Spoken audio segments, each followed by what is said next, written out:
Hello बच्चों, आज हम लोग स्टार्ट करेंगे जीओसी। बहुत इंपॉर्टेंट चैप्टर है, एकदम स्टार्टिंग से मैं बताऊंगा तो बहुत ध्यान से समझना। जीओसी आप पूरे ऑर्गेनिक केमिस्ट्री का सबसे इंपॉर्टेंट पार्ट कह सकते हो। अगर हम जीओसी समझ गए तो फिर हमारा बेस ऑर्गेनिक केमिस्ट्री का अच्छा हो जाता है और उसके बाद ये चैप्टर हमें आसानी से पूरी ऑर्गेनिक केमिस्ट्री को समझा पाता है। तो मैं कहानी स्टार्ट करता हूँ एक छोटे से केमिकल रिएक्शन से। किसी भी केमिकल रिएक्शन में इन शॉर्ट दो ही बातें होती हैं, पुराने बॉन्ड्स टूटते हैं और नए बॉन्ड्स बनते हैं।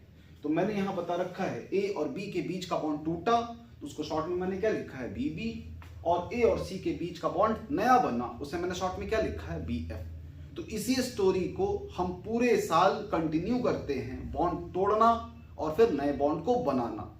तो पहला क्वेश्चन हमारे मन में आना चाहिए, बॉन्ड कितने तरीके से टूटता है। तो बच्चों, बॉन्ड को तोड़ने के हमारे पास दो तरीके होते हैं। पहला तरीका है होमोलिटिक फिजन। इसमें ए और बी के बीच जो बॉन्ड टूटेगा उसमें ए के पास एक इलेक्ट्रॉन और बी के पास एक इलेक्ट्रॉन, तो उस केस को हम क्या बोलेंगे, होमोलिटिक फिजन।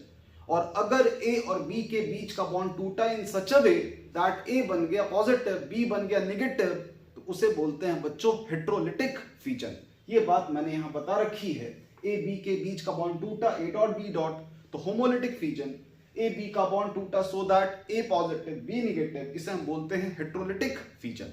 अब सवाल ये उठता है, सर कब हम होमोलिटिक फिजन के बारे में सोचेंगे और कब हम हेट्रोलिटिक के बारे में सोचेंगे। तो होमोलिटिक के लिए याद रखना सबसे इंपॉर्टेंट है बच्चे, गैसियस स्टेट होना चाहिए और हीट होना चाहिए। इट मींस हमें solvent, it means polar solvent की जरूरत नहीं होती। अगर मैं होमोलिटिक फिजन करना चाहता हूं तो याद रखना है आपका मीडियम नॉन पोलर होना चाहिए या फिर गैसियस स्टेट होना चाहिए, हीट होना चाहिए। और अगर आप हेट्रोलिटिक फिजन के बारे में सोचते हो तो वहां solvent plays a very important role. अगर हम सॉल्वेंट की बात करें तो बच्चे सॉल्वेंट पोलर होना चाहिए जिससे कि वो केटायन और एनायन को स्टेबलाइज कर सके। जैसे एग्जांपल मैं यहां बता रहा हूं तुम्हें, अगर हम HCl को वाटर में डिसॉल्व करेंगे तो HCl H+ और Cl- में टूट पाएगा क्योंकि H+ आयंस को वाटर सॉल्वेट कर लेगा और Cl- को भी वाटर सॉल्वेट कर लेगा। तो होप ये बात आप समझ पाओगे। Because of solvation of H+ and Cl- हमारा HCl कैसे क्लीव हुआ, H और Cl के बीच का बॉन्ड कैसे टूटा, हेट्रोलिटिक क्लीवेज हुआ। H पे पॉजिटिव आया और Cl पे नेगेटिव आया। अगर मैं सीधा सीधा HCl को हीट देकर तोड़ूंगा, in that case H free radical बनेगा और Cl एक फ्री रेडिकल बनेगा। तो हम आसानी से समझ पा रहे हैं solvent plays a very important role for heterolytic cleavage.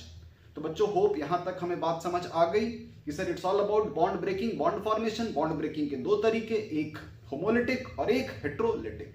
अब इसके बाद अगला क्वेश्चन हमारे मन में आता है कि सर अगर कोई सा भी बॉन्ड टूटा तो फिर there must be some intermediate. Since ये कहानी कार्बन की है तो इंटरमीडिएट के नाम पे क्या बन पाएगा, अब हम इसके बारे में सोचते हैं। तो बच्चों इंटरमीडिएट के नाम पे हमारे पास तीन ऑप्शंस हैं। एक बन सकता है C+, कार्बोकेटायन, हेट्रोलिटिक क्लीवेज की वजह से। एक दूसरी पॉसिबिलिटी है मेरे पास C-, वो भी हेट्रोलिटिक क्लीवेज की वजह से।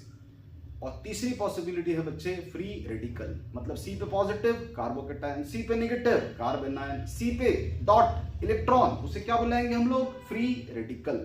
तो मैंने तीनों के बारे में यहाँ डिटेल में बताया है, reaction intermediates, carbocation, carbon ion, free radical. अब कार्बोकेटायन के बारे में हमें क्या पता होना चाहिए। तो बच्चों सबसे बेसिक सी चीज है, हमें कार्बोकेटायन का स्ट्रक्चर क्लिक होना चाहिए। कार्बोकेटायन का मतलब C+, तीन बॉन्ड्स उसके बनेंगे ही बनेंगे और उसके पास एक वेकेंट p ऑर्बिटल होगा जिसका orientation perpendicular to the plane in which these 3 H atoms lie. थोड़ा ध्यान से समझना, ये बाहर की तरफ, ये अंदर की तरफ है और ये हाइड्रोजन बोर्ड पर है। बच्चों इसका हाइब्रिडेशन क्या होगा, sp2। तो होप ये पार्ट आपको क्लियर है। इसके बाद कुछ और बातें जो हमें कार्बोकेटायन के बारे में पता होना चाहिए, जैसे कि ट्राइवेलेंट है, मतलब कार्बोकेटायन कितने बॉन्ड्स बनाएगा, हमेशा 3 बॉन्ड बनाएगा। इसके अलावा ऑक्टेट इनकम्प्लीट है, आप देख सकते हो 3 बॉन्ड बनाया, एक p ऑर्बिटल वैकेंट है, तो इसके पास आउटर मोस्ट सेल में सिर्फ और सिर्फ 6 ही इलेक्ट्रॉन्स है, तो इसका ऑक्टेट क्या है, इनकम्प्लीट। नेक्स्ट पॉइंट है हाईली अनस्टेबल। पॉजिटिव है, इस वजह से भी अनस्टेबल है। ऑक्टेट इनकम्प्लीट है, इस वजह से भी अनस्टेबल है। तो कार्बोकेटायन का नेचर अनस्टेबल होता है और इस वजह से क्या बोल सकते हैं, हाईली रिएक्टिव। अगला पॉइंट इसमें हम कह सकते हैं बच्चे, since this is electron deficient, electron deficient है तो इसमें क्या बोल सकते हैं हम लोग, लुईस एसिड। और ये इलेक्ट्रॉन खुद पॉजिटिव है तो इलेक्ट्रॉन सीकिंग है ये, तो इसे हम क्या बोल सकते हैं, इलेक्ट्रोफाइल। इलेक्ट्रोफाइल क्योंकि ये पॉजिटिव बिहेव कर रहा है, इसका ऑक्टेट इनकम्प्लीट है। बॉन्ड पेयर आप गिन पाओगे 3, लोन पेयर 0, अनपेड इलेक्ट्रॉन 0, इस वजह से इसका मैग्नेटिक मोमेंट अगर कैलकुलेट करें वो भी कितना आएगा, 0, और इस वजह से इसको क्या बोल सकते हैं बच्चों, डायामैग्नेटिक। तो होप यहां तक में हमें कार्बोकेटायन बहुत अच्छे से समझ आ गया। इसके बाद बारी आती है carbon ion and free radical. तो इसके बेसिस पे हम आगे की चीजों को भी बहुत आसानी से समझ सकते हैं बच्चे। जैसे कार्बन आयन के बारे में, अगर कार्बन का स्ट्रक्चर समझोगे इन कार्बन आयन तो it will be sp3 hybridisation. देख लेना इस स्ट्रक्चर को, ये समझ आना चाहिए। इसमें एक छोटा सा कंसेप्ट हमें ये समझना चाहिए कि अगर हमारा कार्बन आयन किसी sp2 हाइब्रिडाइज्ड कार्बन से अटैच्ड है, मतलब इस कार्बन के पास p ऑर्बिटल और उसके पड़ोस में जो कार्बन है उसके पास भी कौन सा ऑर्बिटल है, p orbital, in that case resonance की पॉसिबिलिटी बनती है।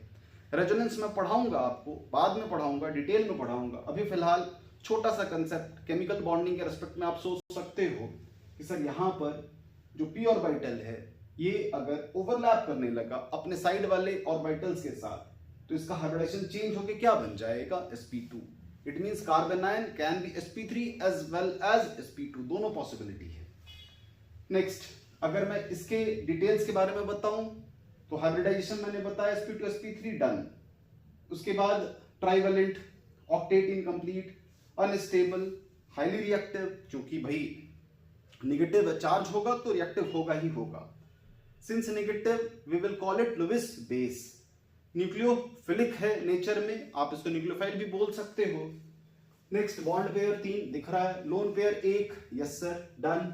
Unpaired electron 0 and therefore this is also diamagnetic. और इसी लॉजिक से आप फ्री रेडिकल भी समझ पाओगे। फ्री रेडिकल को बच्चों हम रिजेंबल करते हैं very much equivalent to carbocation. जो जो प्रॉपर्टीज कार्बोकेटायन फॉलो करता है ऑलमोस्ट वो सारी प्रॉपर्टीज फ्री रेडिकल भी फॉलो करता है, अपार्ट फ्रॉम हमारा कार्बोकेटायन कैसा था, डायमैग्नेटिक। ये कैसा होगा, पैरामैग्नेटिक, क्योंकि इसके पास एक अनपेड इलेक्ट्रॉन होगा। तो बच्चों यहां तक हम इस वीडियो में रुकते हैं। इसके बाद में अगले वीडियो में बताऊंगा आपको इलेक्ट्रॉनिक डिस्प्लेसमेंट इफेक्ट। अगर किसी को फिर भी कुछ क्वेरी रह जाए तो आप वापस एक बारी देखना, आपको सारी चीजें समझ आ जाएंगी। और नोट्स अच्छे से बनाना, नोट्स आपको बहुत हेल्प करते हैं बच्चों। तो चलो मिलते हैं अगले वीडियो में जहां पढ़ेंगे electronic displacement effect. Thank you.